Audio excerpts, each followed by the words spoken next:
What's up everyone, I'm CallumOnToast, and in today's video I'm going to be showcasing the 10 spiciest Ultra League battles submitted to the channel during the Go Battle Day last weekend. I've built some spicy teams in recent weeks, but these teams would certainly give me a run for my money.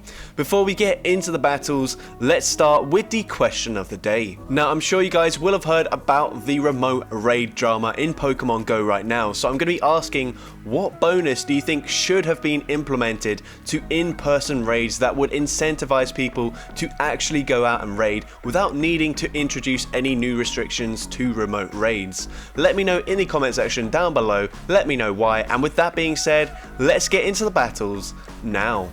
Alright, going into the first battle, we lead Shadow Shiny Pinsir into a Swampert. I guess this is where we want to see it with this team, as our two rock types in the back aren't going to do very well. They go for a Hydro Cannon, we let it go through, and we overfarm, allowing them to get to another charge move, now forcing us to use a shield. The opponent, not sure if they're actually going to shield in this matchup now. We go for an X-Scissor, they don't shield, they actually swap into a Zapdos. We're going to go for the resisted close combat, non-stat, but it still does half health to the Zapdos, and we swap into our Rock Throw Shiny Rockruff. It's only 1000 CP, we tank a Drill Peck, and we're able to farm down the Zapdos. That's insane. The Swampert comes back in, they farm us down. We're going to come in with the shiny Lycanroc Midnight form, go for a shield here up against this Hydro Cannon. We're able to counter farm them down, and they've got Giratina Origin with 2 shield advantage in the end game here. We're going to go for a Psychic Fangs, grabbing a shield. We go for a second Psychic Fangs. We really need them to shield this move as well, and they do actually shield, and we swap, and we perfectly catch a charge move. It's a Shadow Ball, it takes out the Pinsir. Can we outpace them to the Stone Edge? Yes, it's a CMP tie, and Stone Edge with the double debuff takes out Giratina, and we take that game. What an insane way to start the video. Into the next battle, we've got a Golisopod into a Cobalion, and I mean, technically we do resist all the fighting moves, and the opponent actually doesn't farm up to a Stone Edge, so that's great for us. And we're going to overfarm a lot, go to 100 energy, baiting with an X-Scissor. I don't agree with this bait, but we do actually grab a shield, which is awesome because X-Scissor is double resisted. We now correctly shield the Stone Edge, which is great. They now swap into Swampert, and we completely wall Swampert, at least by the typing, as everything is resisted. Although these X-Scissors aren't really going to do an awful lot of damage either, so Swampert probably going to let these charge moves go through. We get to another X-Scissor here. The opponent still lets it go through. We are going to let this charge move go through. It's a Hydro Cannon. It doesn't take us out. We're over farming, trying to farm them down.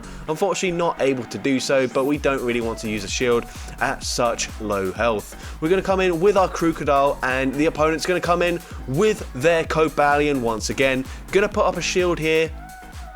Sacred Sword would pretty much take us out from this range, and we go for a crunch on the CMP tie with the next Sacred Sword. Very nice counting here. We grab a shield from the opponent. Unfortunately, we don't have any shields remaining, so this Sacred Sword does land. It nearly takes us out. We're able to simultaneously KO, and they've got Jellicent in the back, and this is going to be a very comfortable matchup for this Bishop here. One Dark Pulse does so much damage, and they're going to need to get to 3 charge moves, I think, to take us out.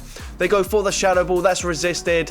We're absolutely fine with that. We're going to make it to a Dark Pulse in time, undercharge it fully, and it still takes out the Jellicent, and we take that game.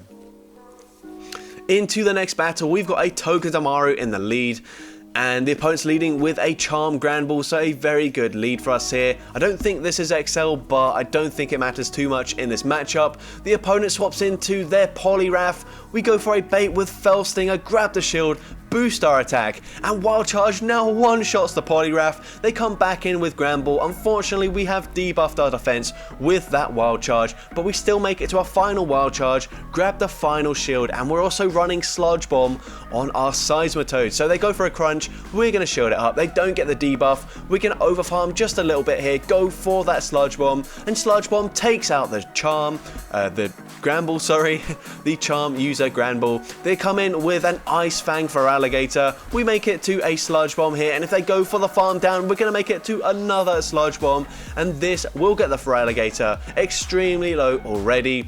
They go for the farm down, they get it, but they just don't have enough HP remaining, and we get the Thundershock through here, so we're actually going to use a shield, and we KO the opponent there. and the Horschko didn't even need to do anything in that battle. Into the next battle, we have got a triple glass cannon team. This trainer did say that it was meant to be an elemental fang team, but they accidentally put in the wrong Darmanitan and ended up winning anyway, so they just submitted this battle. But here we swap out there up against that Tyranitar. I really like that play, preserving the energy. Unfortunately, this Muck does make it to a charge move, but it's an Acid Spray. We live it, and we can get off the Flamethrower. That's absolutely massive in this matchup, and we do grab the first shield from the opponent. We're going to come in with the Darmanitan. We're actually running Psychic here. The opponent once again going for that Acid Spray, and we're going to be able to fully incinerate, farm them down, go for a Psychic. There's no way this opponent's going to let this charge move go through. From a Fire type, we grab the final shield and we swap back into our Shadow Manectric. Overheat, one-shots the Melmetal, and we take that game. So going into the next battle, we've got an Exeggutor up against a Swampert. Very nice lead for us, unless they're running Sludge Wave, but in the Ultra League, that is very unlikely. They're actually not even going to build up to it, just go straight for that Hydro Cannon.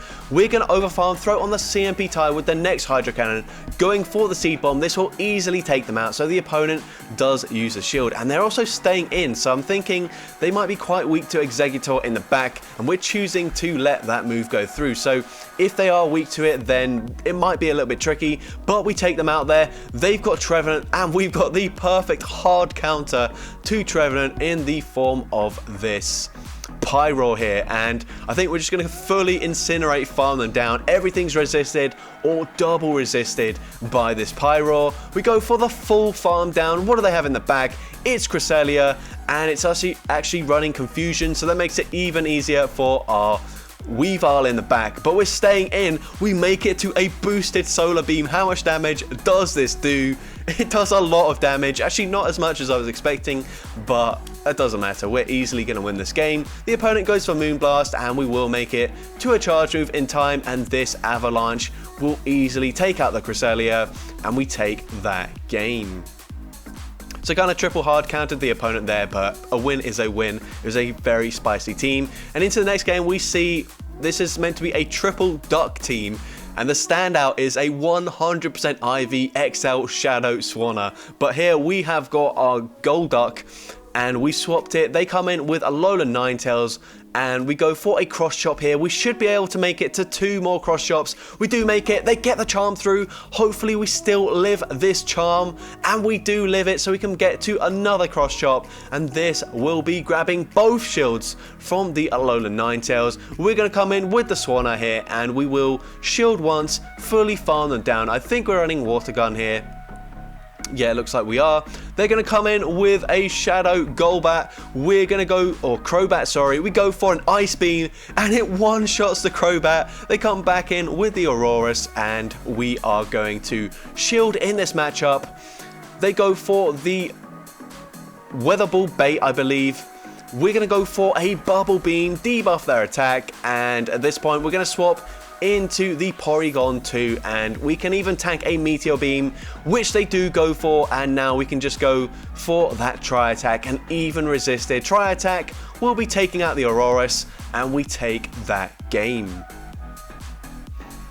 Into the next battle, another Golisopod into an Aggron, and this is awful because we've got a triple bug theme team, but we are running Aqua Jet, which isn't the best move by any means, but it does at least hit for super effective damage, and we might be able to threaten them with this X-Scissor now, as they've already seen that Aqua Jet land, and we do at least grab a shield, but it's still going to be very difficult. Hopefully we can shield once and then fully farm down this Aggron, but we'll have to see. We're going to go for that farm down. Unfortunately, not able to get it. We have to go down both shields to take out this Aggron because the villain does not want to see it whatsoever, being double weak to the rock typing. They come in with a Heracross, so they're running their own spicy bug type. We go for the Leaf Blade. We're able to get to another Leaf Blade in time. It is resisted though, so it's not going to do too much damage. And at this point, the opponent is going to throw their energy. They go for Rock Blast, so if they can land a Rock Blast, this will probably take out our villain, but we're able to Gust, farm them down, and I've also noticed it's only 1971 CP. I have literally no idea what CP this goes to, but Hurricane takes out Venusaur, and we take that game. Into the next game, we start straight away, leading into a Cresselia. The opponent safe swaps into Steelix, and we've got close combat, which will do big damage up against the Steelix. The opponent goes for a crunch. We're now going to go for the close combat. We've built up to the back-to-back. And we're going to go for the second one straight away after going for one more Shadow Claw. This will grab the final shield, and now we swap into our Haunch Crow, and I'm assuming we just resist all of the charge moves here unless they run Heavy Slam, and they do go for that crunch. They don't get a debuff either. We're going to go for the Dark Pulse, and we should be able to make it to one more Dark Pulse to take out the Steelix here, and this Dark Pulse will easily take out the Steelix, and we're going to see what the opponent wants to do now. They come in with a Regirock, and we barely don't make it to the Dark Pulse in time. We're actually going to let the Haunch Crow go down. Stone Edge takes us out. We come in with the Ursa Ring, and the opponent perfectly catches the close combat onto their Cresselia. We're going to swap instantly into Yan Mega, and we should be able to live anything from here. The opponent goes for Moonblast, and it doesn't get the debuff, which is great. We're going to go for the Bug Buzz. How much damage does a Bug Buzz do? It takes out the Cresselia. That's insane damage. They come in with Regirock. We make it to another Bug Buzz in time. And how much damage will it do here? It does a lot of damage. It's a CMP tie as well, which is perfect. We can let the Stone Edge go through. Come in with our Ursa Ring. The opponent is already at another Stone Edge, but it doesn't matter. We're now going to be able to beat them to the close combat, and this will easily take out the Regirock, and we're going to be able to take that game. Into the next battle, we're running Togekiss, but we're actually running it with Air Slash as the fast move, and that will allow us to get to these charge moves a lot faster, and we do have Flamethrower, of course. The opponent goes for an Iron Head, very good call there to shield it up. We now go for that Flamethrower.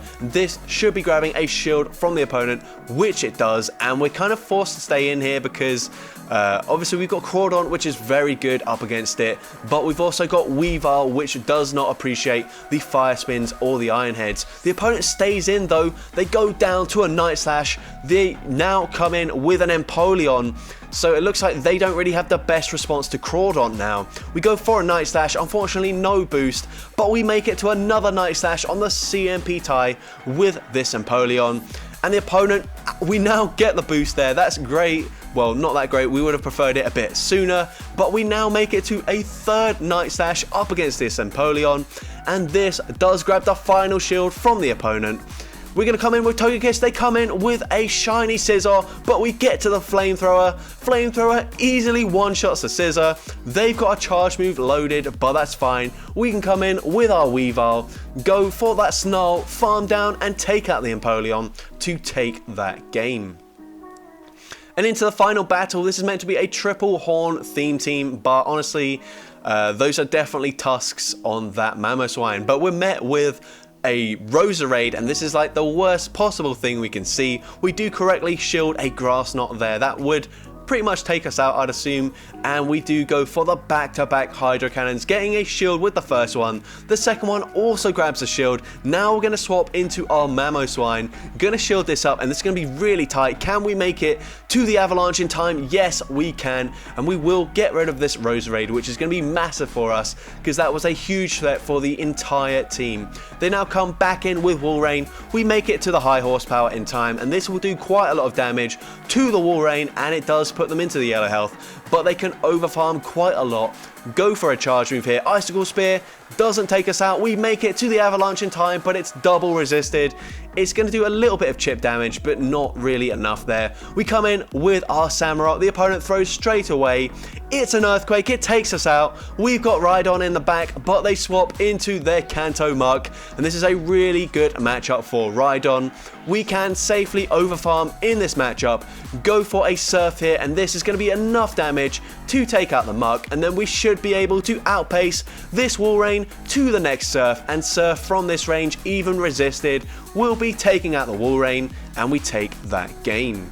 So that's going to be it for today's video. Some incredibly spicy teams. As I mentioned in a recent community post, there are actually a few more teams that I really wanted to include in today's video, but they just barely missed out because I had to limit to 10. So if you weren't featured in today's video, don't feel too bad about it. It was incredibly close, and honestly it almost felt like a coin flip on which teams made it into the video and which teams unfortunately missed out. But if you did enjoy today's video, make sure you leave a like, leave a comment letting me know, and as well don't forget to respond to the question of the day if you haven't done so already. And as well, don't forget there will be polls going up tonight where you can vote for your favorite spicy team featured in today's videos. And if you want to see more content like this in the future, if you want to take part in a competition like this in the future, make sure you hit that subscribe button and turn on post notifications. That way you'll be notified whenever I upload a new video. And with that being said, let's get into the shoutouts from my previous video.